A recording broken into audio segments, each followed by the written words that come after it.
coming. I'm Jared Lansman. I'm on the board for Bay Area chapter of IBpsa. So we have some great presentations for you tonight on indoor air quality. Before that, I just wanted to give a quick pitch for our next chapter event, which is May 28th. It's going to be a Tuesday, so that is different than normal, so keep that in mind. The venue will be announced in the email that you'll all get, but the presentations will be on different topics on thermal comfort. So we're going to have 3 different presentations, 2 of which one of which are led by folks who I think are here tonight, Nathaniel and Ingrid. So this should be really awesome, and I hope to see everybody there. So on to tonight. So there will be 2 presentations tonight, each about 30 minutes. And I can get that queued up. Should also make sure the audio's on. It's on? Okay, cool. All right, you're on first, right? Okay, awesome.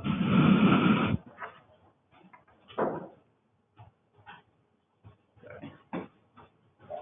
Here we go.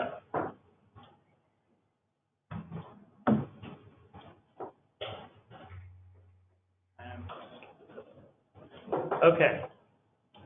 Nope, that's the wrong one.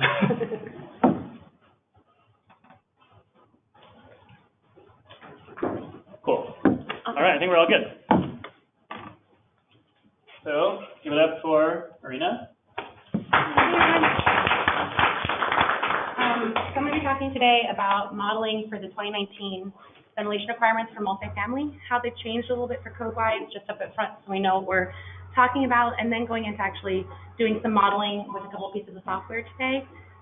We have the 2016 software. The 2019 software is in alpha version, so we'll highlight some key points of what might have changed, but and we'll talk about when that new software with all of the bells and whistles will be available. So,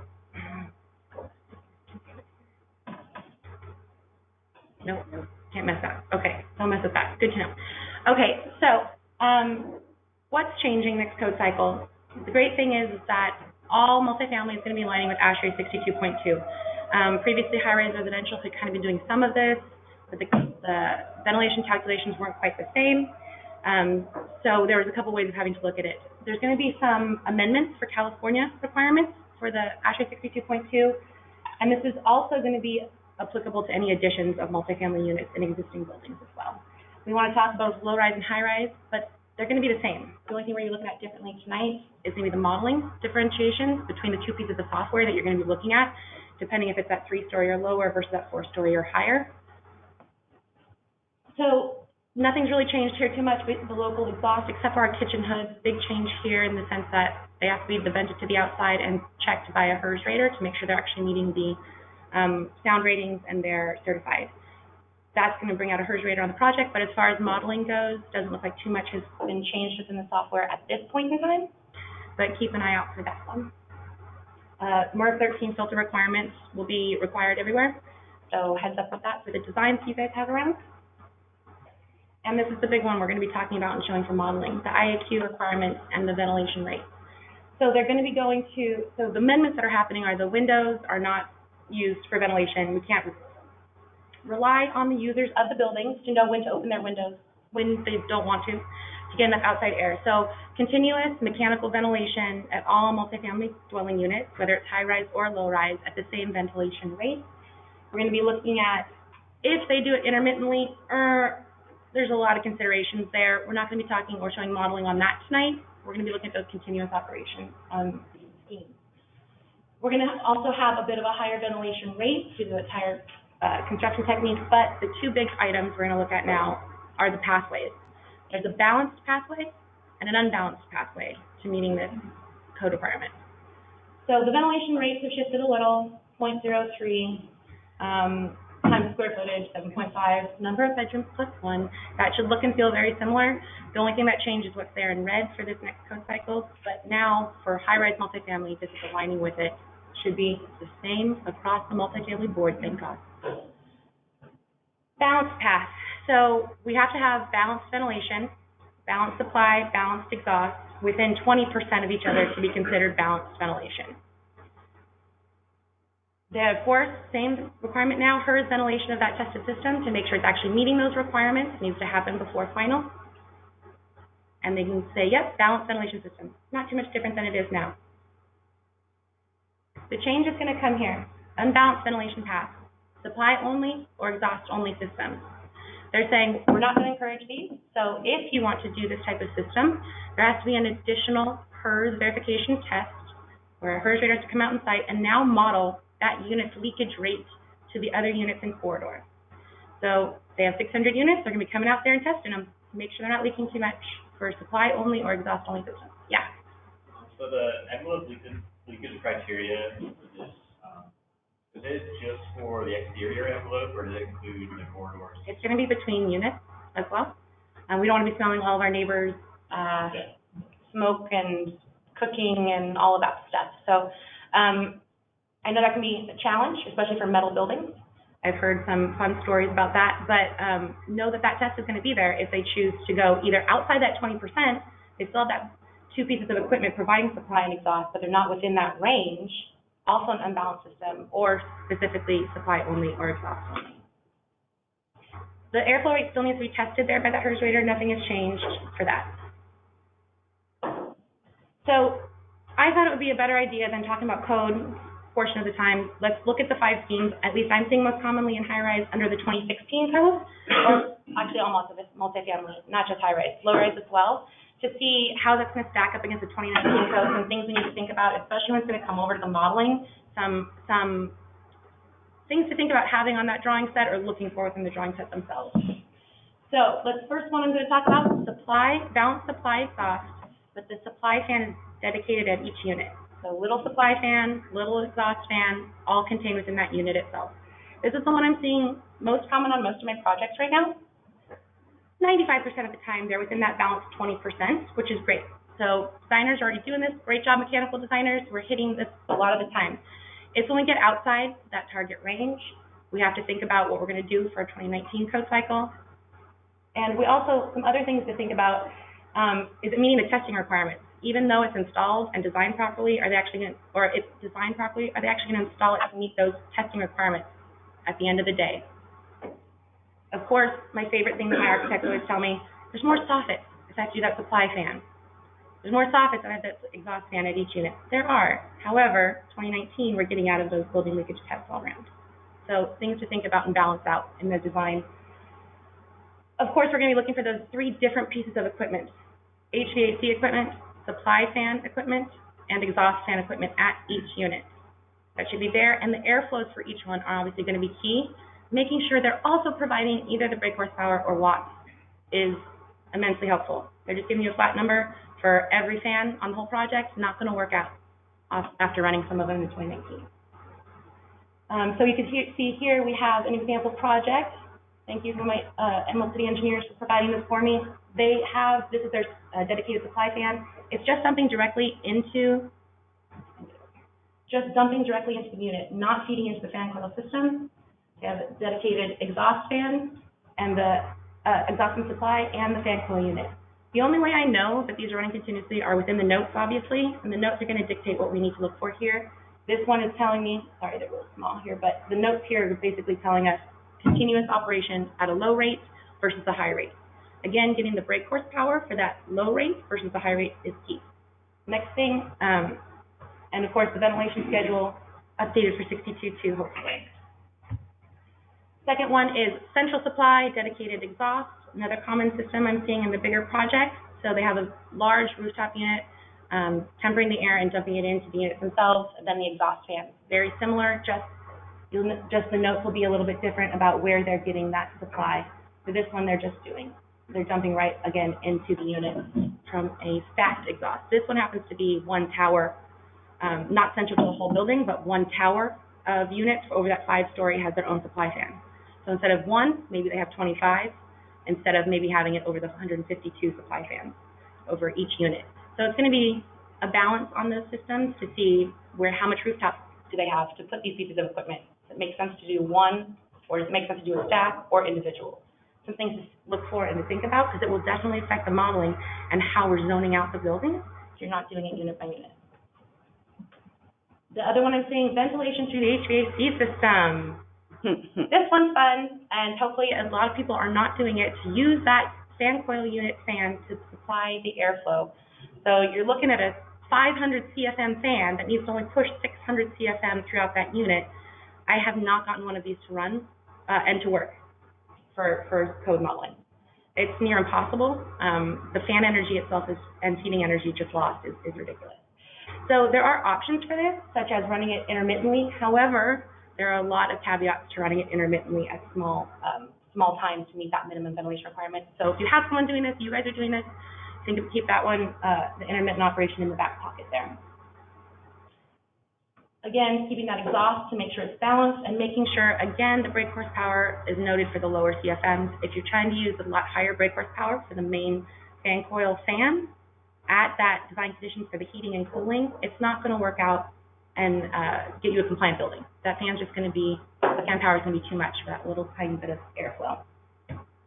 And this is a ventilation calc. I love this one because they mostly, the thing they did is they broke out the low for the exhaust fan, and they broke up the high for the exhaust fan, the high CFM and low CFM.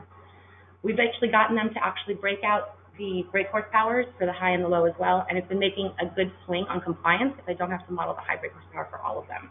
So again, things to keep in your back pocket when you're looking at these schedules, you're creating these schedules, to know what's going to affect that compliance margin because of the modeling that has to happen. Exhaust only at each unit. Unbalanced system. We can model it, we can show it. It's going to be a bit harder to get it to comply. You're going to always be taking a penalty on this one, but it can be done if they really want to work on this system. But again, be aware that there's going to be that extra HERS measure that's going to have to happen, and I'm sure not a lot of people are ready for it. So here we go. The intake, no fan. Intake, no fan. Exhaust, dumping right into the fan coil, and hoping that and praying that it tests out at the end of the day to get that minimum ventilation rate. And again, the ventilation calcs, low and high, it's not going to look too much different as if it was passing through the fan coil. The schedules might look identical. The only thing that's going to be different is the note. So I want to point that out. Those notes are key. If that note's not there saying, hey, this is exhaust only, or this exhaust only runs at this CFM, it's not going to look any different potentially to energy modelers, right? Natural ventilation. Not allowed anymore. Bye-bye natural ventilation. That's what it is. So if you guys are designing stuff, if you're seeing stuff out there that's coming across saying, we're going to do natural ventilation, going for code permit in 2016, not allowed anymore. So just cut that one off right away. That was the amendment for 62.2 for California. Rationale behind this. So having to show that we're actually meeting, for health and safety, that indoor air quality is being met, not through people opening their windows. They have to provide enough outside air to meet those minimums. The requirement was to not set an exhaust CFM, and then whatever you're cooling down. Yeah, and they're not going to be able to test to this, right? Part of the rationale also was that if you're doing exhaust only and your windows are closed, you're pooling air from other units. You open up the window, and then potentially now you're pushing. So because of that, that was a huge reason of why they got rid of natural ventilation for multifamily. Thank you, Gina. But I'm offering another strategy I've been seeing a little bit more often is heat recovery ventilation. Are you guys seeing this a lot? It offers a good swing depending on if it's high rise or low rise and the software used. But low rise, we've seen 5 to 7% swing on some of our projects for heat recovery ventilation. So it's a good, if you can get your clients to be doing that, if you guys are modeling projects with this, it is fantastic. So, software. We went over code with the Flash. Do we have any questions on the code stuff? No? Fantastic. Let's get to the modeling. State software, proprietary software. We have IES here today. What ones do you guys feel comfortable with using? What do you use most often? CBEC? Oh, love it. Thank you. Okay. What else? No? No one wants to talk? Energy Pro? Okay. I heard a question? No? Okay. So we have CBEC-COM, CBEC-RES for low-rise versus high-rise. We've got EnergyPro, Right Energy for low-rise, and IES for high-rise. So today, I can't show you all the, sorry, we don't have enough time for that. Before I get to what we're going to model today, I do want to push this out there. So I suggest getting comfortable with CBEC if you are not. If you're not, you're like, I stick with an EnergyPro land, or I stick with an IES land, and you don't actually go within the CBEC cuts of it, I would suggest getting comfortable. Both of them have their pluses and minuses, and there's actually things that each software can and can't do and do better than the other.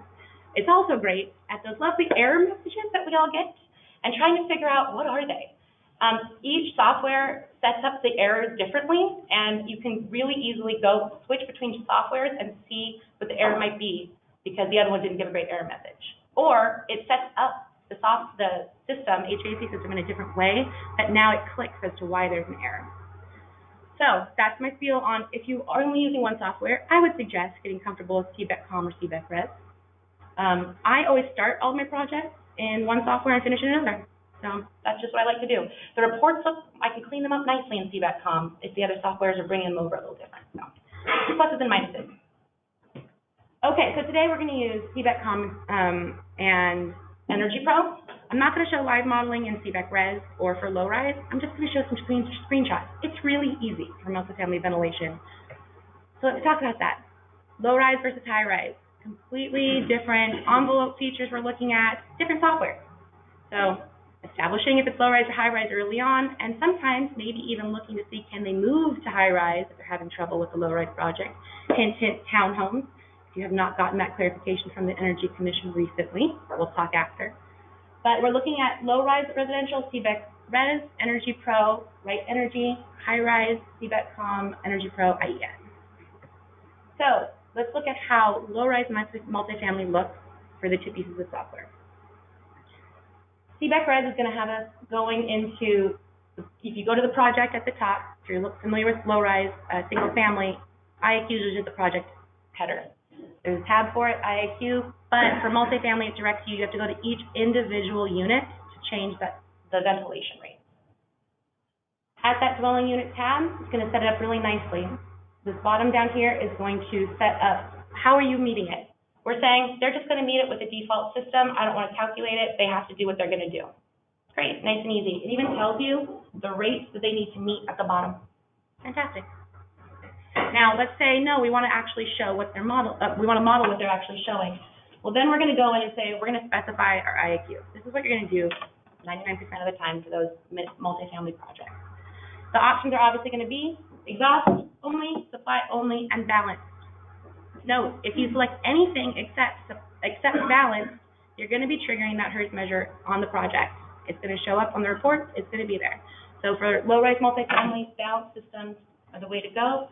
You're going to be putting your CFM, and you're going to be putting in your watt per CFM. You do not model your exhaust fan separately. It's all here. This is assuming what your supply and your exhaust are going to be. Pretty simplified. EnergyPro, pretty much the same thing. At the top of the project, you're going to be checking your IAQ box if you're doing anything other than your default IAQ. So thinking that it's going to automatically put in a balanced system meeting minimum requirements. You're going to go into your dwelling units tab, and it's the exact same look and feel. Is it exhaust only, supply only, balance? What is your CFM? What is your heat recovery if you have it? Heat recovery on low-rise is really easy. You put your recovery effectiveness and you're done. That's low-rise. That's it.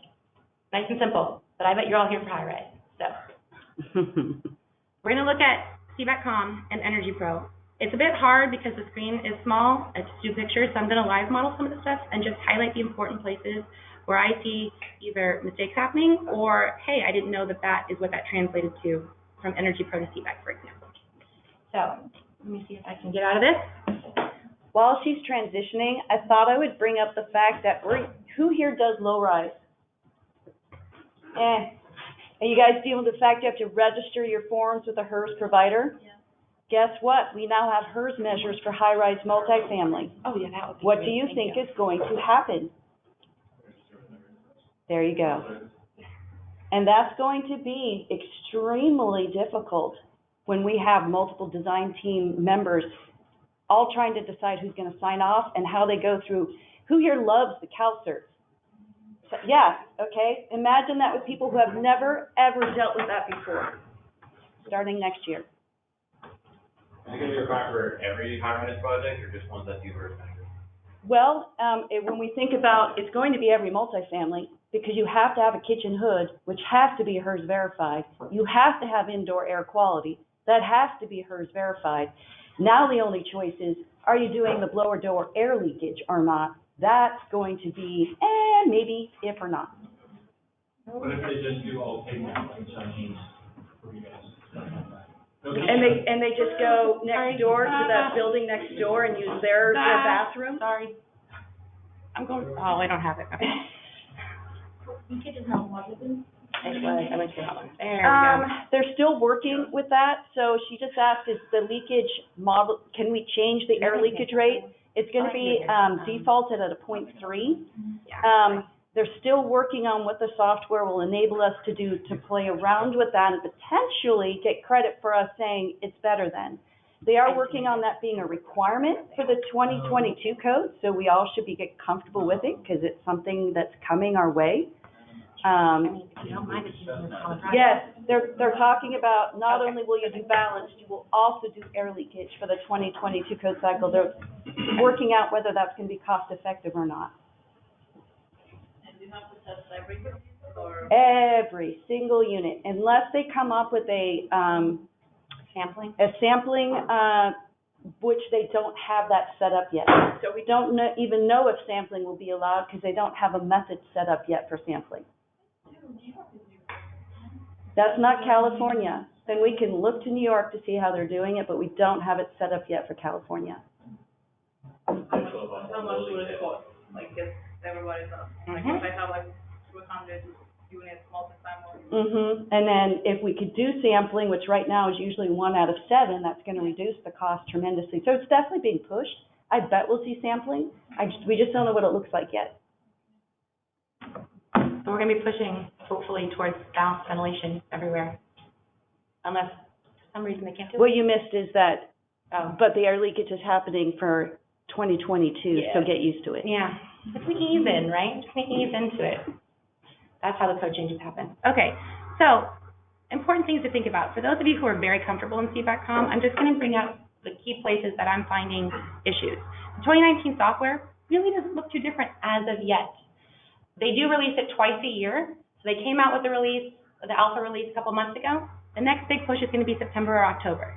Expect that one to be the one that does all the heavy lifting for ventilation. Right now, it's in there, it's modeling it the same way as 2016. There's a couple of areas where you could see that they changed the numbers behind it to make it a little easier to look at, but modeling regimes are fairly similar, and they're going to stick with that. So this shouldn't feel completely foreign if you are comfortable with modeling the high-rise residential within CBAC-COM already. So the first thing I want to say is, let's start on the mechanical tab. I'm going down to our zones. Can we explode this to be bigger? Yeah, let's do that. That's better. Oh, do that orange arrow. Yep, there we go. There we go. Okay. The first thing, the biggest thing for anyone who is not as familiar with CBAC is your thermal zone sets it up beautifully here for ventilation, especially for multifamily, because it is going to look and feel almost exactly like the schedule and the plans where you're matching up the pieces of equipment at each zone. The big thing is however you're zoning and however you're grouping those units, make sure you're keeping it consistent across your thermal zone and the number of HVACs, the number of exhaust fans and supply fans that you have modeled. That is one of the biggest things I see. When we get to here, we're talking about there's HVACs, so there's 8 units within this.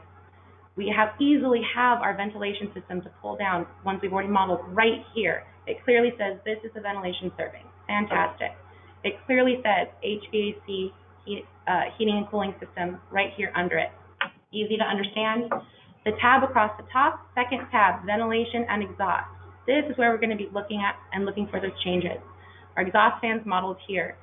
There isn't right now, but I anticipate there's going to be a calculation that's going to show you, hopefully that's within 20%. Are you there or are you not? They've been talking about it. We'll see if they actually implement it or if it's going to be within the forms themselves. This, in the 2016 software, this has all been updated, so all the ventilation rates and everything are in there. And so everything is ready to go. Just, there's a little bit that's a little bit of an adjustment, not quite as clear as we'd like to on the form quite yet.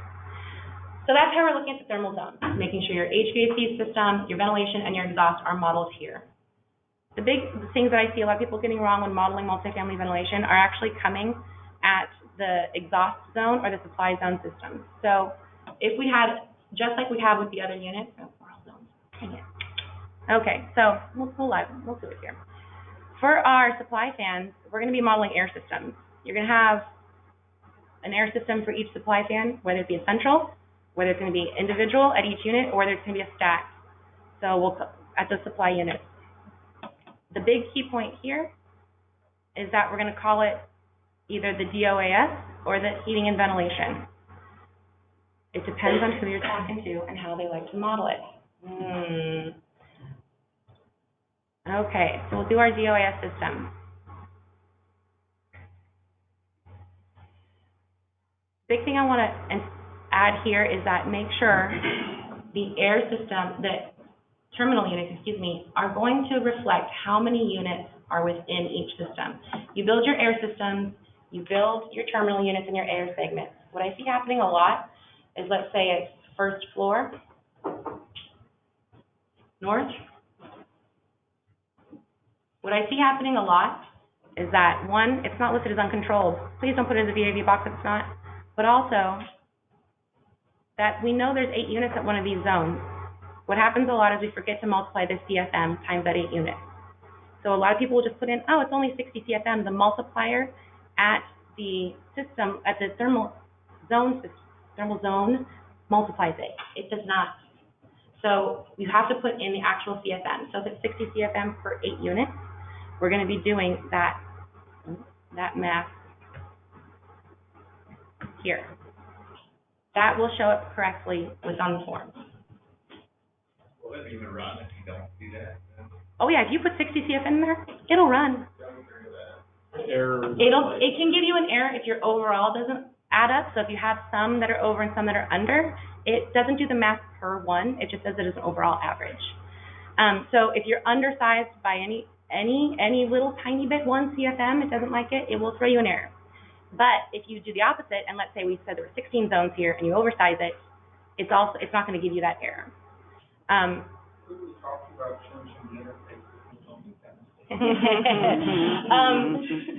There's a lovely Larry Freeze at the Energy Commission. He heads up the software, but they are pretty good about working through error messages and listening to getting feedback. I send in many files with many errors, and they have been very responsive on the CBAC-COM team. They have said that they're waiting for the others to tie into CBAC to give it more bells and whistles. CBAC is there to get all the code right. Everyone else can build up around it to get it more user-friendly. Not as helpful, right? So that's the biggest thing, one of the biggest things I see. Get those airflows correct. If you're going to be looking for what those airflows are to make sure we have them correctly, on the envelope tab, we're going to be looking at those residential units. It does show it on your ventilation tab. There is also now in 2019, it's going to show it right on this first page, which is fantastic because it already has your occupants and dwelling unit spaces. It's going to bring over your number of bedrooms. So you're going to have a gut check. Hopefully there's a gut check right here. Do I have the correct number of dwelling units? That's going to be your first place to look. But also looking at your minimum design rates. You can see here, we have to model 516. Wait a minute. We just said that 60 CFM was our minimum for our, let's just say, we're playing along, let's just say 60 CFM times 8 units, that's 480, right? But here, our ventilation total is looking at 516 is our minimum. It's going to give us an error unless we do anything over 516, even though that's code minimum. Does anyone know why? Favorite? This took her weeks to figure out. Please applaud for her, okay? So, if anyone is familiar with ACM, the software rules behind all of this, there's a 1.2 safety factor that you're allowed to stick within in the software. So you can go down to 60 CFM, and whatever 1.2 is over that. And then you don't get a penalty within there, right? There's a safety factor everyone designs to. You got to make sure we're getting enough in there. Well, it turns out that they put that as the minimum. So that 1.2 safety factor is now your minimum to meet code. So that means I, as an energy modeler, are going to be modeling something different than is what is on the schedules. because they have designs to meet minimums essentially, but I can't model anything less than that 1.2 safety factor times its ventilation rate. Is that just for dwelling unit, or is that just for multifamily? Yes. No, this is just for high-rise residential. It's in this software. No, don't freak out. It's not on all your other projects. So if you're getting these error messages, like, I swear I did these calculations right, I've done them, I've checked them, we don't know why it's doing it, note that. I put it in at what it is at a minimum, go back in within the notes and save it. This will be getting fixed, hopefully, within the October one, but this is 2016, this is how it's been, and it's right now in the 2019 alpha as well. Any questions about that? Okay. This is a great place, though, to see what that minimum is. So the differences between the 5 we talked about, central versus individual supply, exhaust only versus supply, versus heat recovery ventilation, all those different types. It's going to look and feel very similar. So nothing on the envelope side is really going to change. Everything's going to be within this mechanical system. And nothing really is changing at the thermal zones. You're really going to be looking at building these pieces of equipment and the numbers within the equipment itself. That's why I brought this up.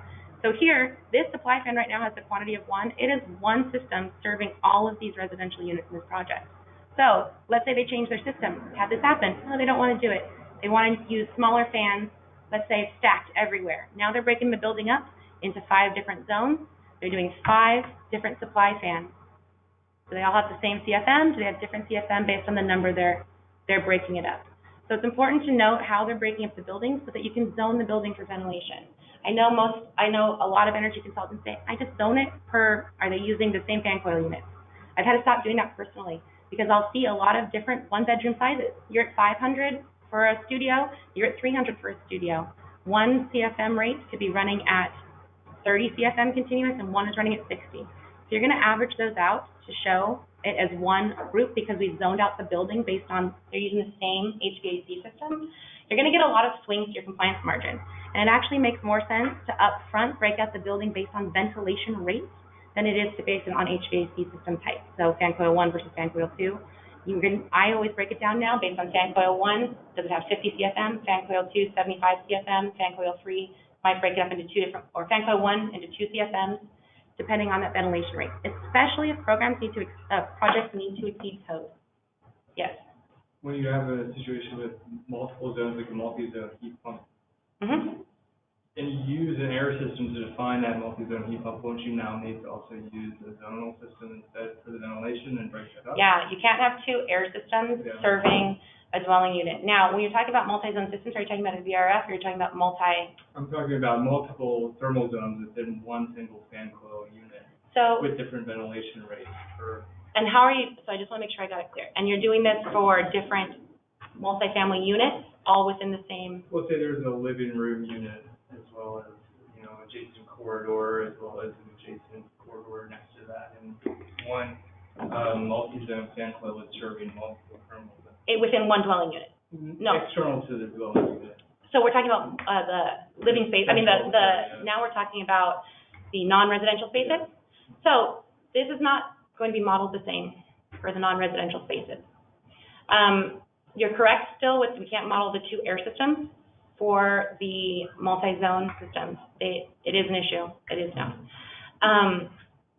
But these same modeling requirements, how did I answer this? Multi-zone, I had this come up on a project actually just recently. And they're doing ducted multi-zone air systems for space. Yeah. So getting feedback I had to get feedback on a similar project. They did the same thing. We did it how did we do it? What's tough is that your zonal, your system level is also where your return ducted. Yeah. And you cannot share return air with multiple dwelling units or common area to dwelling units. So you're going to have to fake a system that's serving your common area separate from your dwelling units, also breaking out each dwelling unit because of the return air issue. Thank you. Fake it till you make it. Yeah. Same thing. Separate exhaust fan, single zone exhaust fan. That's the only thing I think to do, really. You break it down like it was going to be a standard split DX heat pump for each one. Yeah. Potentially. I only had the multi-system only at non-residential spaces. I know a lot of my clients have said we're not going to they don't try to mix across the two, so I haven't had that one come up as often. But yeah, no two air systems at the space. If you have the VRF system, you're still modeling on like 6 split DX heat pumps at every space. So you're gonna model the indoor unit to each system, and then as a zonal system, and then the supply fan or exhaust fan as a ventilation as an air system. I've heard them say as well, 2-speed fans on the way. So if you do have something that is serving the high rate for heating and cooling, potentially having the turn down to be at the lower rate, we'll see if that one gets in there. But there are promises that are going to make the systems that we see out there look more realistic. That being said, I need to switch over to EnergyPro because it's a little bit different. Do we have any questions on the CBEC side? Okay. Switching over to EnergyPro. I'm just using the template file, so no bells and whistles here as far as, no.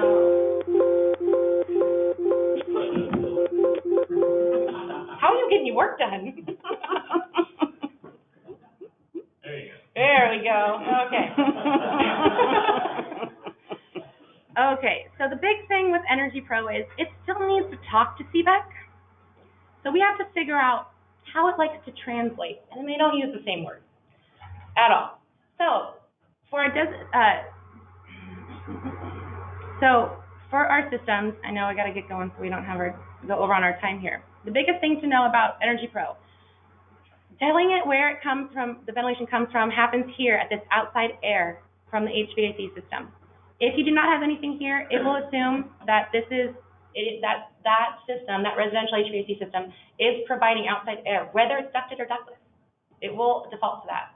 So you need to choose your system that's actually supplying your outside air. So for example, my new system is going to be, say, our supply fan at every unit. This doesn't like this is system name is gone. Okay, but if I could name this would be our supply fan. And now we can see we have our baseboard system, but we also have another system, our undefined system. That is what is going to provide your ventilation. And that is key to note. If you don't select that, it's going to start problems off there. Then everything else happens at the zone system. Biggest things to note here are going to be mechanical tab, your ventilation type. If you click exhaust fan, it's going to look over here to the right for an exhaust fan being modeled. Number of exhaust fans, however many they have going, whether it's one at each bedroom, or if it's one at the whole unit that's running to supply it, that all needs to be here as well. If you say HVAC, this is going to default back to whatever system you have here. The first place it will look, first place, is outside air. If there's nothing here, then it defaults to your HVAC system at the top. Again, this is what's key, cooling supply airflow rate. The name does not match up. That's where you need to put the supply rate, though, for your ventilation system. If you do not put that in, EnergyPro will autofill it to CBEC, and it could be wildly wrong as to the ventilation rates that are actually happening there, and that is what I see most often happening in EnergyPro. It's leaving this at 0 and letting EnergyPro autofill. Okay. Of course, our dwelling units, setting our bedrooms, but this is the biggest one. Everything else you're setting up for your ventilation systems happen as a system itself.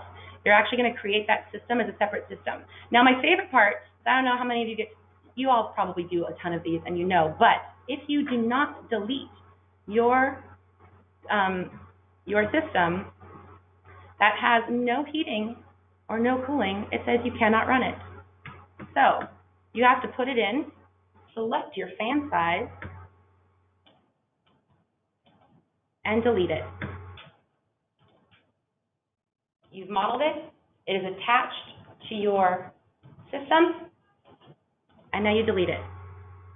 It will run, yay, no more error, and it will still stay linked. So if you take this file over to EnergyPro, you will still see that it has that, to CBEC, it will still have that attached. But just remember that you have to get, if you don't put those CFMs in at the system level, at the zone level, it's going to throw it all off. Those are the big things. Marina, but what about a centralized supply air system? EnergyPro to CBEC. The central supply system from EnergyPro to CBEC, you're going to just select it, the same fan at all the units. So now we have our lovely undefined system again. It's 1. Our multiplier here is 1 for the whole building. You select them for every single space. Now, let's say you have small ones that are at multiple rates. You will have a supply fan for every supply rate. So 60 CFM supply, 75, 90, 100, and you're linking your correct HVAC systems that serve them to your correct supply fan. But Marina, now I want to do a central exhaust fan. No, now we're not doing now we're going to CBEC. You cannot do central exhaust in EnergyPro.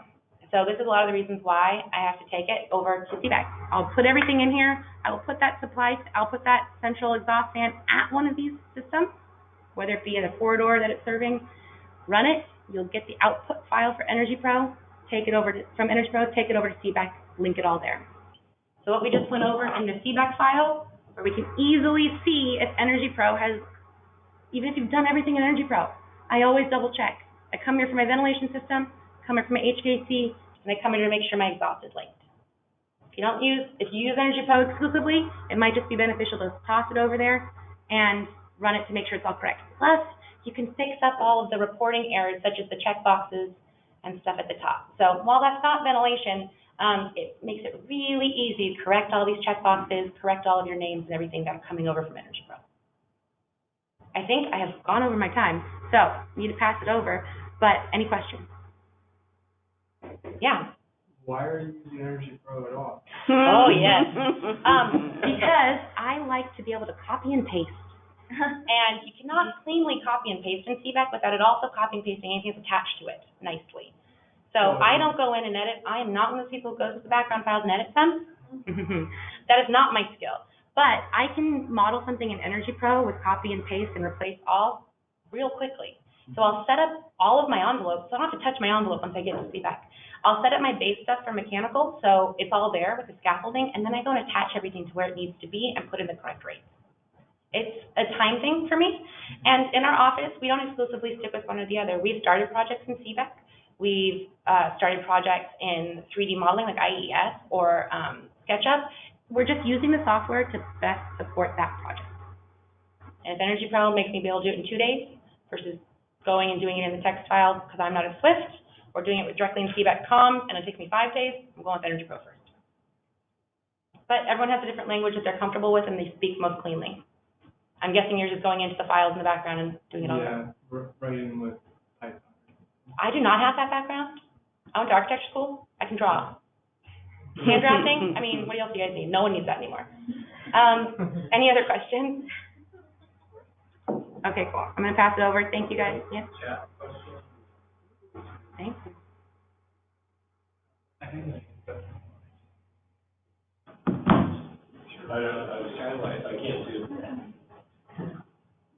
Audio question?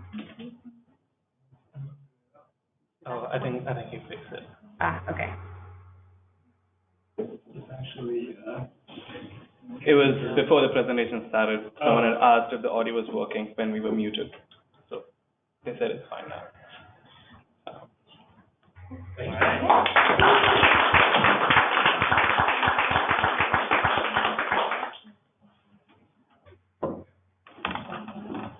I forgot we still have 45 minutes. No, I don't. Oh, wait, I realized I forgot to tell everybody at the beginning. If you need the restroom, it's 1 floor down in our lobby. I don't know if the stairwell is unlocked or not, but you can, okay, so don't take the stairs, take the elevator. Elevator should be working.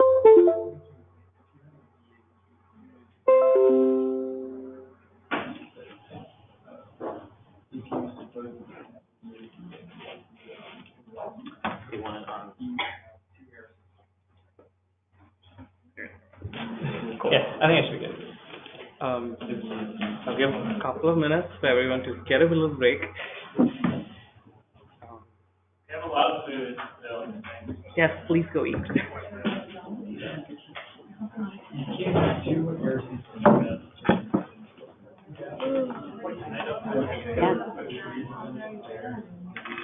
Yeah, that would be.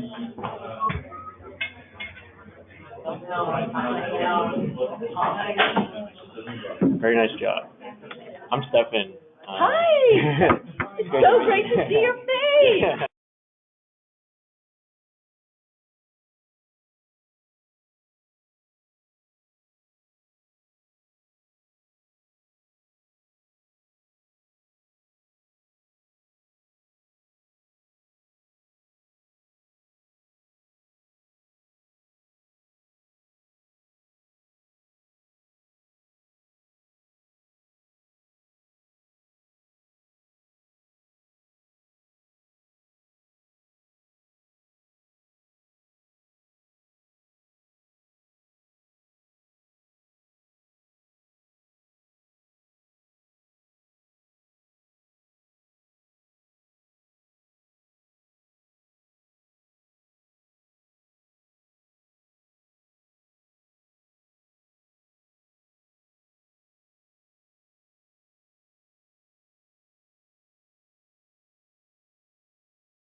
I haven't used it in a while. Into the time, I guess I'll get started.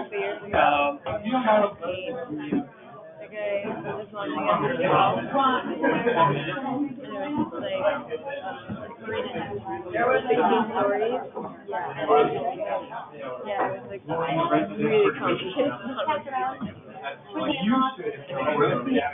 of like try to stay away from it.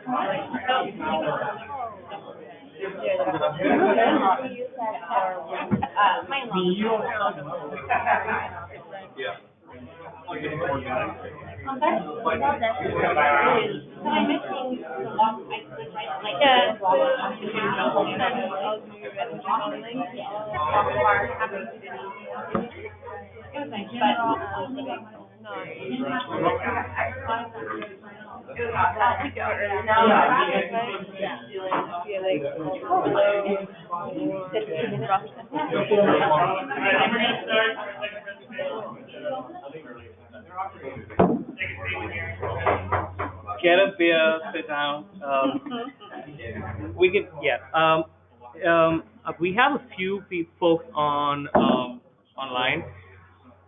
We were just muted, so if you just please send in a question if you do not hear me. And thanks everyone for joining me personally, joining us personally over here. This is it's great to see people that we occasionally work with, and we know we all work in the same thing, face to face. So my name is Raghu. I work at Stoke. I do mostly energy modeling and commissioning.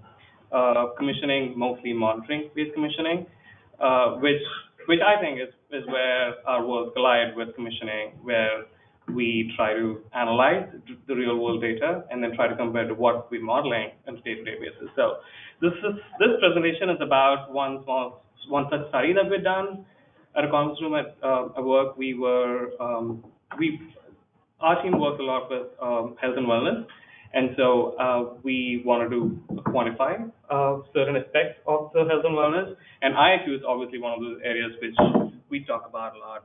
So I'll just go over the background information about why health and wellness is important, why we should be paying attention to it, and then go into the case study towards the end where we have like a few graphs to explain.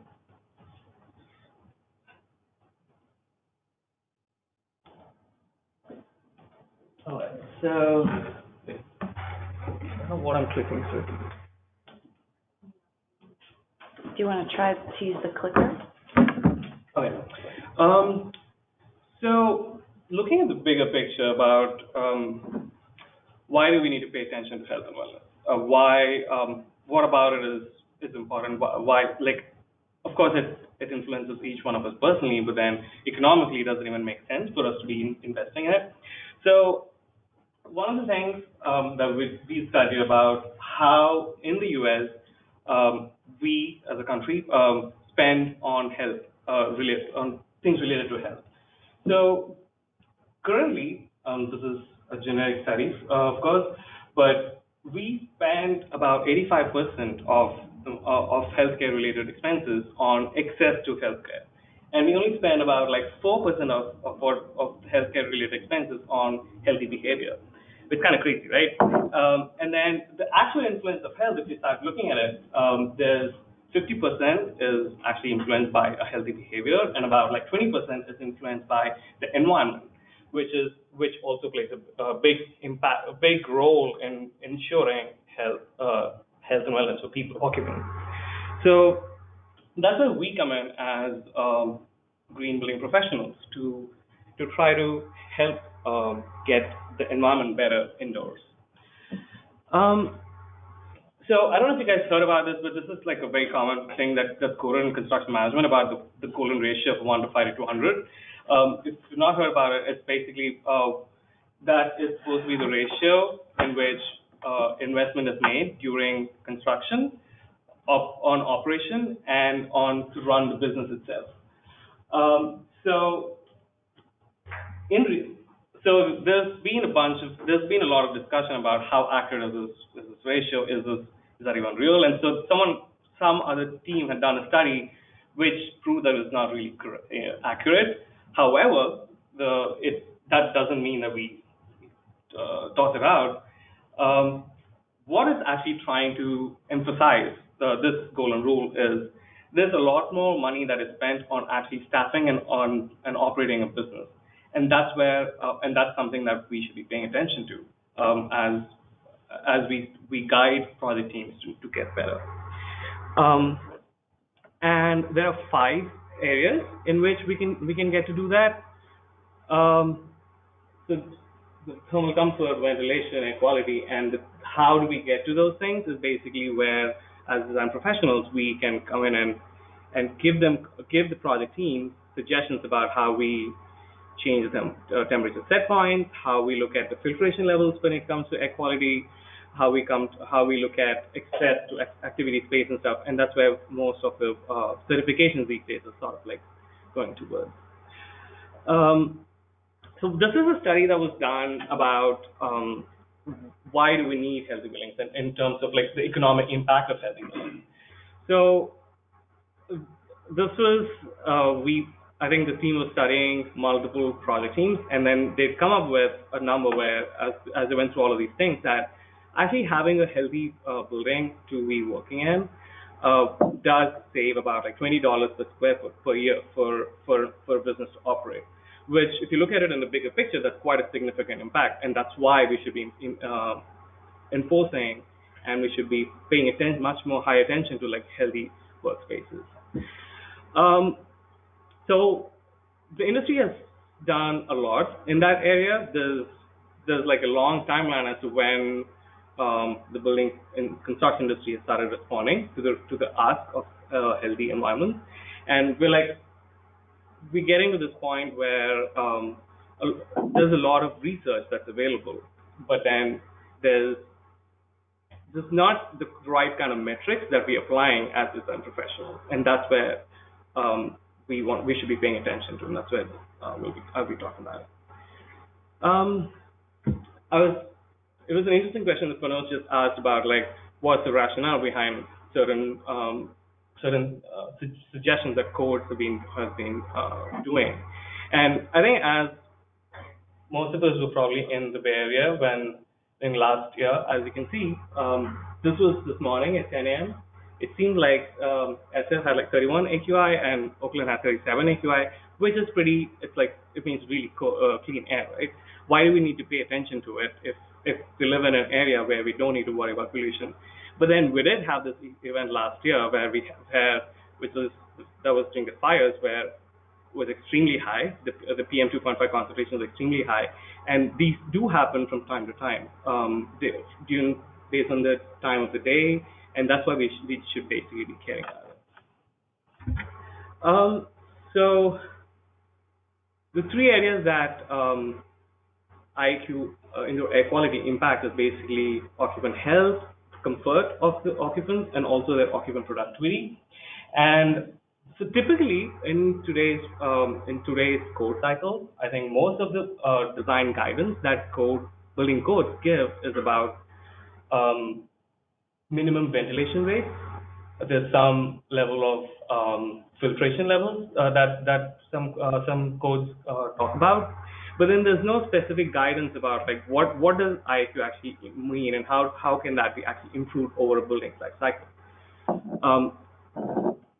And so these are the 3 areas where we think we can actually start having a bigger impact during the design and construction process. Basically, making sure that all the processes during the construction are we are paying attention to the air quality, the impact of the construction activities on the air quality, and then making sure that we selecting the right kind of material so that off-gassing through materials does not occur once the building is occupied. And then there's also talking about contaminants, which is also limiting outdoor dust from entering, and there's also all these volatile organic compounds, and there's a lot of cleaning products that we use from day in, day out, right from the beginning of operation of the building, and also looking at ventilation rates, looking at more advanced ventilation properties things. When we start talking about like what do we what do we need to pay attention to? We should obviously start looking at the different pollutants that we talk about. Now, carbon dioxide is not necessarily a pollutant because it's a result of us staying in a space. But then, however, it has severe impact on the productivity of occupants, as you all know. And then there's this which we can actually feel as occupants of a space. There are several other pollutants, like the chemical pollutants, some of them we do sort of sense through smell, but then particulate matter, which is PM2.5, it's really difficult for humans to sense it. But their impact on human health is quite high, actually. So this, I don't know if you can read all of it, but so this is basically comparison of different indoor pollutants on the adjusted life expectancy of occupants. As you can see, PM2.5 is one of the highest, has the highest impact on occupant health. And it's not an easy thing for a human to sense and react immediately, but it has the highest impact, and that's why we should be basically monitoring it. There are several things. I think you guys probably remember what the discussion that was around air quality as we were going through the fires last year about like not to have activities outside so that you're not breathing as much. So there's a lot of things that we need to take care of, and we need to basically take those preventive measures when we have these events happening. And in the current day, we don't monitor the indoor air quality of buildings. We do like spot testing for most of the certifications that projects could do. And because of that, we are not able to sort of react in a timely way as a response to the indoor air quality. So there's obviously different things that we need to consider as we start monitoring it. What are the contaminants that we want to monitor? What kind of equipment do we use, and what kind of protocols do this equipment actually meet? Where do we place the sensors? Because that's a big thing, as we all know. And then what do we compare the readings from these measurements to? What are the guidelines that are available in today's date and time? And then why do we actually want to evaluate this indoor air quality, which obviously defines, sort of decides everything else about how we want to do it. So I'll just quickly go over quantifying, like what's out there in today's day about quantifying this IAQ pollutants right now, and then I'll get into the study that I was talking about. So currently, this is why we think monitoring is important. Like in the industry in today's date and time, we mostly do single point measurements. All the continuous monitoring is typically done through wired equipment, which is it's not easily movable to different parts of the occupied space. As a result, our findings are not really reliable. The equipment that we use for these testings are quite expensive, and then it's also quite obsolete. There's a lot of new technology that's developing every day as we speak, and one of the things that we've seen develop a lot, and you guys all probably heard about a bunch from a lot of different solutions that are available in today's day about continuous monitoring through wireless sensors, and that basically it gives us an idea over a continuous period of time how the IAQ changes. Because if you talk about a conference room, like right now, after all of us sitting in this room for like 2 hours around, the carbon dioxide levels over here would be really, really high, which would probably result in like you all fall asleep. My definition could be another reason, but it's usually we don't pay attention to all of these things as in the current industry. And how can that new technology be implemented and be useful? Is because I think there's a lot of new control systems that are getting more popular about controls based on real-time analysis and sort of like with feedback from actual sensing sensors. So a lot of the metric that I was showing you about the San Francisco air quality is the AQI, which is which from the website I was looking at, which is the EPA website, was amalgamating, was basically taking ozone concentrations and PM 2.5 concentrations, but not a lot of other particulate or other pollutants.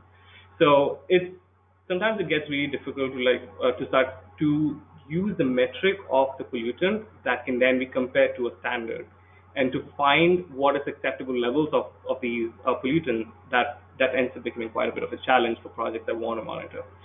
And so this is like one of those data from, I think it was a conference room from another project, where we were paying attention to how the indoor pollutants change over time. And then, do we even need to be paying attention to like every 15 minutes? Maybe not. But however, overall, when we have the idea of how the concentration varies over the day, we would get an aggregated idea of how a day looks within the space, IAQ-wise. So there's a lot of, obviously, there's a lot of efforts that are going on today. There's LEED that started to look at IAQ spot testing first. Then there's WELL, which a lot of you guys are probably aware with. And then California and New Jersey are sort of like starting to get into it, as Marina just explained, how the code is sort of trying to emphasize the importance of indoor air quality and how things are getting better. And the standard, if you want to start looking at what the baseline values for comparing these indoor air pollutants are, the WHO has certain values published, which talks about what's healthy for people to be exposed to. EPA has a lot of values that they publish.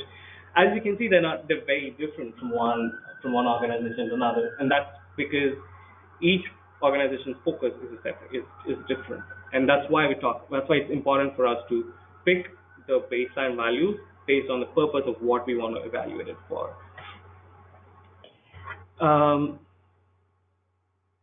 So in this study that I'll be going on, I'll be talking about, we basically looked at the we were monitoring these 6 aspects of the space. We were looking at PM 2.5, looking at carbon monoxide levels, any VOC levels, carbon dioxide, relative humidity and temperature. So it started off as an thermal comfort exercise, and then we realized most of the thermal comfort issues that we were identifying from data were those are the things that occupants of the conference room were regularly complaining about. But then there were other things that we were not able to notice as occupants of the space, which is what was interesting for us as we look at it. So this is the conference room that we basically placed with sensors, one at occupant level, which is on the table, and then there's a slightly higher level. As we do measurement of indoor air quality, it's important to be doing it at a desk level, which is where we spend most of our time in office spaces usually. But then it's also important to be looking at how the air quality is slightly higher when people are like walking around the space, because that's also one of the areas. The IQ levels can change from different heights within a space too. And so we looked at that, and we basically had a suite of sensors. Basically, we placed and we were measuring the PM, particulate matter, and all the stuff that I just talked about. We wanted a baseline to compare all the data that we were collecting, and then so we did a quick occupant survey about people who, with the folks who regularly use the conference room, and wanted to get an idea of like what the complaints majorly were related to. Most of them were related to acoustics, which was sort of known because of the way the office setup is. Then there were a lot of complaints about indoor air quality, especially for like meetings that run longer, where the air gets too stuffy, and then and if there's a meeting after a really long meeting, that's when people who walk in, occupants who walk in, can definitely feel the effect of indoor air quality. And then there were other things like, of course, the thermal comfort, and then lighting, those things. So few of these complaints were unrelated to the study that we were doing, like the acoustics. it was sort of addressed by having like a carpet in the space to sort of help with better acoustics and better sound sealing and stuff. And there were other things that were more difficult to sort of implement when it comes to indoor air quality. What kind of solutions can a space that's already built with a certain level of ventilation, what more can we do in spaces like that? And that was the challenging part. So this is basically the data we're looking at is the VOC level of the space, and this is, I think, over a 1 month period of time. This is from November 2017 to February 2018, so it's like a few months. It's like 3 months, 4 months. And it was interesting to see why November was like, why things were going crazy in November. And we were trying to basically, we wanted to understand what was causing it and what can we do differently going forward so that we don't see that kind of inequality. And then I went back to because this is a cornerstone, because we work in a setting where we have track record of how spaces are used. That was a time when we had a bunch of strategy sessions where folks were using whiteboard markers and the cleaning product. So our assessment was that just basically the VOC levels that we were looking at was a result of the cleaning products that we were looking at, or that we were using in those spaces, and that made us rethink what we were ordering for office spaces. And that basically, as a company, we decided to sort of use different cleaning products that and started paying more attention to the constituents of the cleaning product, so that we don't have as much off gassing from those things. What's the top price over there? Is it like 5,000 or 50,000? It's 50,000. It's as you probably saw, it's a small room, and when there's a lot, and all of those walls are basically whiteboard sort of things. So as we start working through the whole strategy session from the whole board from one end to the other, and we go through the cleaning process, we're using a lot of these cleaning products. And this was obviously this happened over a couple of days. These 3 sessions, we could clearly see it, but we do use these whiteboards on a day-to-day basis for all of our meetings. And we, working in the industry, I feel like we realized we had to make those changes in our. When you looked at the peak, did you also look how fast it speaks up and how much time it takes to like get back to normal? Yeah, that's a really good question. As you can see, so those sessions were happening around these, which was like the peak, and it took about like a week or so for that basically thing to like dissipate. It depends on ventilation levels, then depends on other ways of exhausting it, and changing the ventilation rate is a lot more difficult to be done at a similar once the building is operational. And that was another thing that I'll be talking about in a bit, about how that comes in. Do you know what the ventilation was? I can look it up. I don't remember it on top of my head, but it was. I'm pretty sure it was the minimum ventilation required for a common space based on the area. This is also net zero building, so as we start to conserve energy, there's less ventilation that we start providing. It's not the best strategy to save energy, but those are the areas where we can provide feedback for projects that where they're talking about these takeoffs. Can we assume that pretty much the whole staff is brain damaged? We're all very close to that. Yeah. Do you have a whiteboard cleaner recommendation? What was the offending chemical? It was ammonia, or? We couldn't really point a finger at one particular chemical. There's like a different team that works with the materials of gassing. I can find that information for you, but in general, they just started looking at chemical compositions of what cleaners we were using, and that's how they made the decision. But we didn't really look into what specific chemical what we were sensing. But that's obviously do we start freaking out about by looking at certain numbers? That's a good point about like when do we actually need to start freaking out about it? But in an office environment, I think when we start talking about VOCs, we should try to avoid all of them in general, I guess.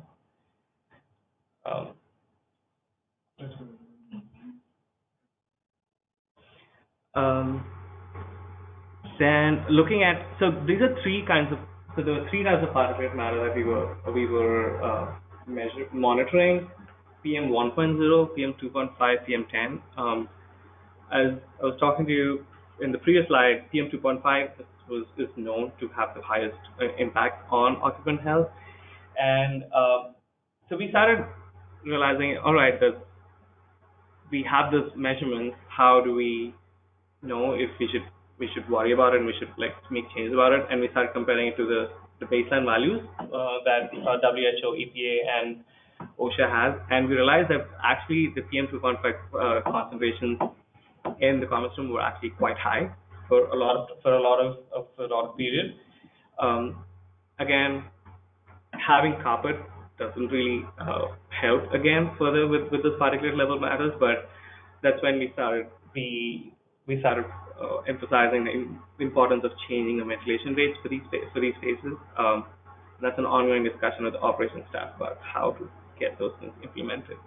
But it's when we had this quantitative monitor data to show to the building, the operations team, it was a lot more easier to have this conversation about why we should have more ventilation for this thing. We realized the filters, maybe we need to take another look at, maybe changing a kind of filters, and that's basically what we're working with the operations team for the building. Then the carbon dioxide levels. This was mostly, I think, as you can see, it varies from time to time, and it again depends on how many occupants there are within that space. Most of the issues that we were noticing were one-off meetings when the conference room was like more highly occupied than other times. So we started like looking at ways of how to strategize our meetings based on the number of occupants within the space. But that's another thing where ventilation can greatly changing the ventilation rate would greatly help with.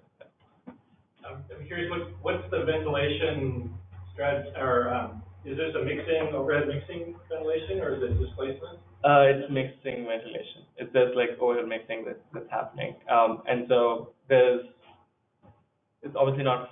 There's a lot more things we could play around with. But it just looks like it's interesting. There's such a difference between the table and the wall. That's right. It also assume no economizer. It also depends on where the outlet is and where the sensor is placed. And that's something we realized once we started looking at the data, that the sensor was slightly away. The sensor on the wall was slightly away from the outlet, and there was also this huge door that lets in a lot of air from the open office, which is closer to the sensor on the table than the sensor on the wall. So there are different aspects of placing the sensor and looking at it, but you're right. There's a difference in how the ventilation rates change. The oxygen levels basically change the carbon dioxide levels change from different heights of the building. The peak value? Well, I just can't see that. That's about like 3,000 ppm. Yeah. Those are like packed meetings where we had like a lot of people getting into those meetings. Also, still looking only at one variable over now. Then you start getting in the VOC levels as well. It's like a really unhealthy space for occupants. And then we have all sorts of things about we don't want to be getting in these meetings. Okay. What's that? Okay. Yeah. Didn't really work.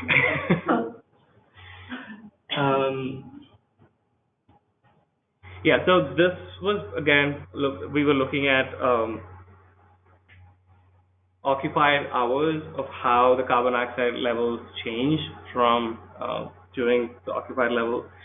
And then we started paying attention to like how many hours was it when it's like extremely high.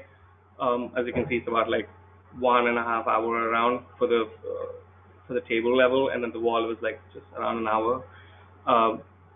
There's most of the time it was moderate and low, but then it's only there were these peaks that we were looking at where we had like higher carbon dioxide levels. On an average, around like 400 ppm increase was. So again, we then started looking at what impact does this have on the productivity of the people who are in these meetings. And there's this whole study that Howard had published about how the coroner score of test participants changes with carbon dioxide levels, and basically with increase of 400 ppm, about 21, there's like a 21% decrease in the cognitive score for those test participants, which obviously is not going to be exactly the same for all the occupants, but it's something that we can fall back on to again make that design suggestions to the team about like why it's important to actually start looking at the ventilation rate. And anytime someone from the energy perspective starts talking about like conserving energy by having lesser ventilation, these are the numbers that we can actually show them to talk about it. So this is basically the study I just covered the differences. So that's basically what monitoring we had done in the conference room at Stoke, and there were a few things which were easier to implement than the others as we were working with through this data. But of course, there's like several things that we still have we yet to achieve within the space that we've studied. Just getting changes, which again highlight to me especially how interesting it is to make design changes after the building starts operating, how difficult it is to actually get those things rolling, even though the folks who occupy these spaces work with this data on a day-to-day basis. I have two questions. One, I wanted to know if there was like any key challenges, like what was the major challenge in doing such kind of studies? And second, like is there a before and after picture of like, oh, we changed this chemicals and now the VOC levels have dropped too, so and so, like that? So the major challenge for us, we'd always wanted to do it. Major challenge was finding like the right kind of equipment to measure what we wanted to do. And then we just happened to be given this equipment that helped us do the study. And also, as we were working through these things, there's several challenges that we faced getting this equipment to not run into issues. Like I used to get messages on my phone like in the middle of the night that the battery ran out of the sensor that I need to go and replace. So there is a technology that's available, but they do have some limitations which we need to be aware of as we deploy it. It's not a plug and play thing where we can deploy sensors and not worry about it for the rest of the year. For folks who work with monitoring for any HVAC systems as well, you would know that data that we get, there's several challenges in getting the quality data that we wanted to. So we'd actually started monitoring, I think, a couple of weeks before for the data what the data I'm showing you. And those 2 weeks, we were not getting the right kind of data because we realized that the location of the sensors was not right. So picking the right spot, picking the right kind of equipment, making sure that this equipment was actually operational through the time, that was a challenge. And unfortunately, we did not do a follow-up study of changes because we're still fighting to get the ventilation thing changed. But that's one of our to-do lists for us to see how that ventilation change can actually influence this thing. So I guess a designer or consultant, how did this study influence the kind of recommendations you would give to future clients on like office design or HVAC design? Yeah, I asked myself that question about like, so what do we suggest differently? And one of the things, I guess, as an energy modeler, like my role particularly, we, as using the energy model, we don't look at all the bigger effect of indoor air quality as when because our models we don't have the required inputs for us to make those decisions using the model. But we do, the metrics that we typically use are like energy EUI, energy, or anything related to energy or like efficiency wise. So that's when we started bringing in the materials experts about these things, and we do have like an extensive research about the kind of building materials that have an impact on the indoor air quality, and so we were able to like connect the dots between these two ways of suggesting clients, and that's been an interesting experience because we typically, when we talk about materials for projects and we talk about energy to projects, we're talking to different teams, but these two teams, what they're designing, those systems do interact, and that's when we were trying to like, we were more cognizant of the fact to bring everybody to the table when we start talking about these things. Have you looked at any studies with biophilia in the picture, and any monitoring happening with that? Biophilia and any plants, indoor plants, have you or come across studies or used in your projects to demonstrate benefits of that?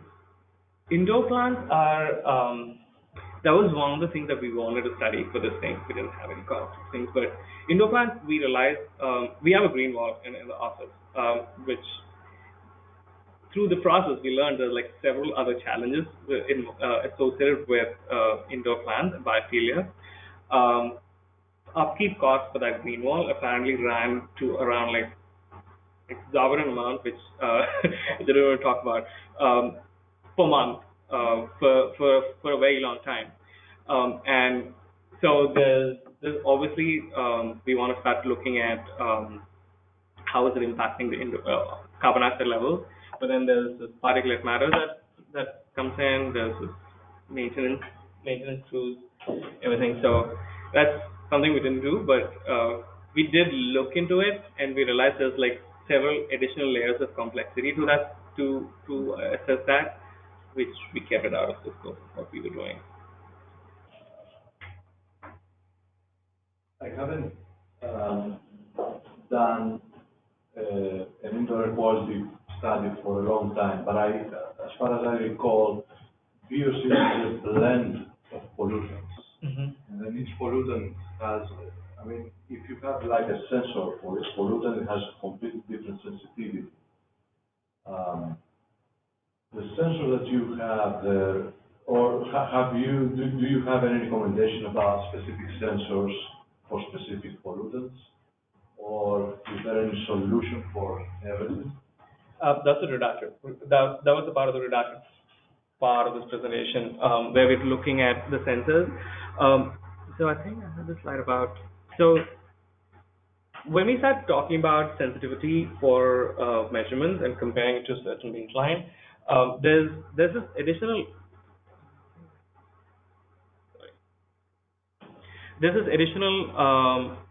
complexity of like, are there standards that define the requirements of sensors themselves? And that is the very, very few standards that sort of define the specifications for sensors in today's world. I think RESET is one of those certifications that sort of gets into that aspect of sensor sensitivity, and that is something that we'll need to work. We were working with a certain suite of sensors, but that was something that we had to figure out as we were picking the sensors, if that at all made sense or not. I think I deleted that slide, but Sensors you used in your study were like jack of all.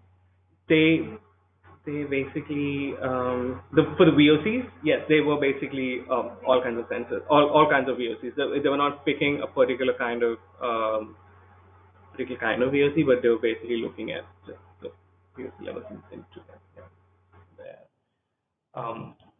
And that's definitely a good point, as I think what your previous question too about like not all VOCs have the same impact, but as I guess as design professionals, we should aspire to have all of them like minimally concentrated in the environment. Is there a standard that limits VOCs or limits your exposure time to a certain level of concentration for VOCs? EPA has some guidances. Yeah, VOCs though, and then I think OSHA has some guidance as well about the time of exposure and the concentration of exposure. What's safe? What's safe. I think WHO also does have some, but again, it's WHO requirements are mostly for like public health, which is not indoor spaces, and OSHA and like more for indoor spaces. And do you know why it took? How long did you say it took for the VOC to come down? It was like a week. It took about a week for it all to like dissipate. We still saw some levels of VOCs, and you stopped using after that event of when we figured could be the reason for the VOCs. So there's, and even at home, the cleaners that we use on a day-to-day basis, some of them smell nice, and so we think they're actually they're making the surface clean, but they're actually introducing additional pollutants, and that's something which we then started realizing as we started looking at the cleaning products as well. And can you link that back to like health effects? Health effects of exposure? Yeah, I just don't want to be moving to different slides too many times, but again, looking at, so this is basically the impact of each of these pollutants. And if you look at it, I think formaldehyde is also like pretty high in terms of how much it reduces the adjusted life expectancy of. Is that the second one? Second one's SHS. Third one's radon, formaldehyde, acrolein, ozone, nitrogen dioxide, ammonia. So formaldehyde has like a higher impact than ammonia. Do we want to take chances? Do we want to say it's okay to have ammonia in a cleaning product than formaldehyde? Maybe not.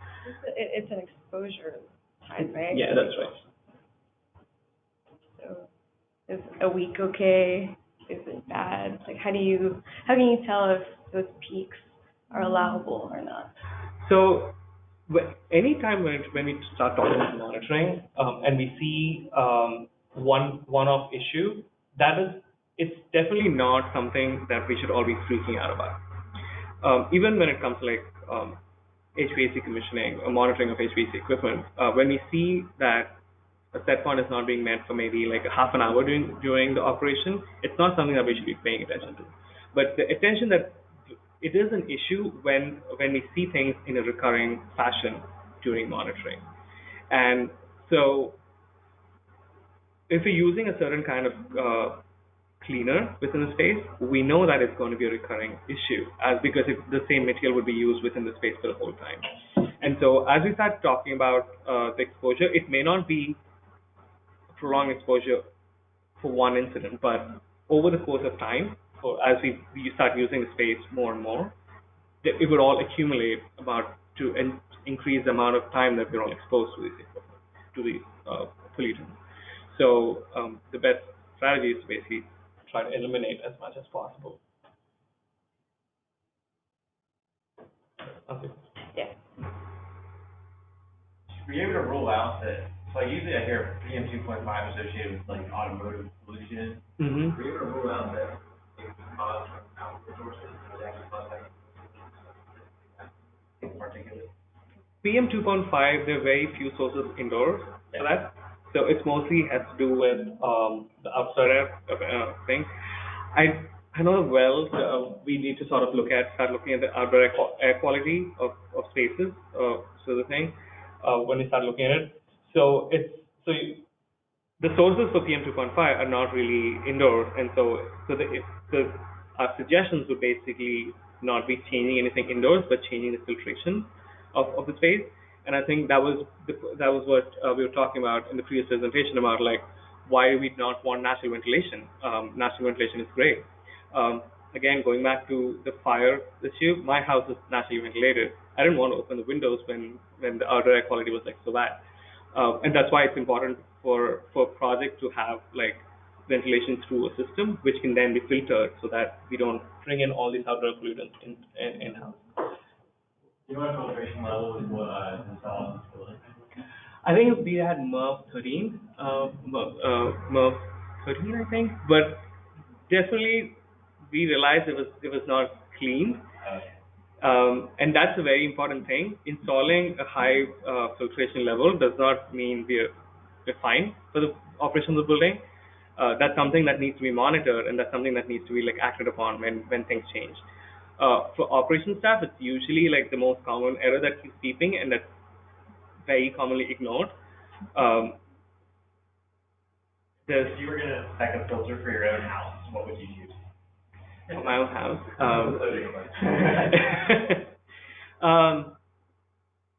I never had to do that, but I think looking back to the presentation, I never thought about that. Great question. But I think that's where the codes for multifamily buildings start to have an impact. So the MERV 13 applies to single family too. That's right. So it's Just a really quick one. So Marina has noted that balanced ventilation is a good thing. I counted up the attendance here and I noticed that we have exactly balanced gender at this meeting. And I just want to say that's really awesome. I'm glad that the women are here. And I think it says a lot for the future of our industry. We're going in the right direction. Also, one point, it just comes to my mind, most of the filters, when they say, when they mention the efficiency, I don't think the finer particles are captured in the efficiency calculation, and those finer particles are more harmful to human beings because they can directly go into a respiratory tract. So that is something again which is ignored by most of the organizations which give the stamps of efficiency and overlay it and pick up a filter. So that is something. yeah, and I guess that's what our take-home message. The biggest take-home message for us as we did the study, we started off wanting to change things within our own space, but then the biggest take-home message for us was we have very little things to look up to when we start talking about IAQ. The guidance is only related to changing the fresh air, but if the fresh air has a ton of pollutants, what do we do? Then changing the filtration. But again, there's other complications associated with filters which are not very commonly talked about. And so I guess our hope is that our industry is going in the direction where we start monitoring things rather than do like one-time measurements, which even today, like most of the codes just require us to do the testing of either residential or non-residential spaces just before occupancy. Another quick question. Yeah, sure. The sensors you use, how do you know how accurate they were? So the sensor manufacturer does give you like a standard deviation. They have to have tests. And they follow some standards? Yeah. So Reset has there's a lot of calibration that needs to be done for the sensors to actually be acceptable to be deployed in a project. And there are like Reset has this sensor sensitivity analysis for sensors that can be done for acceptance.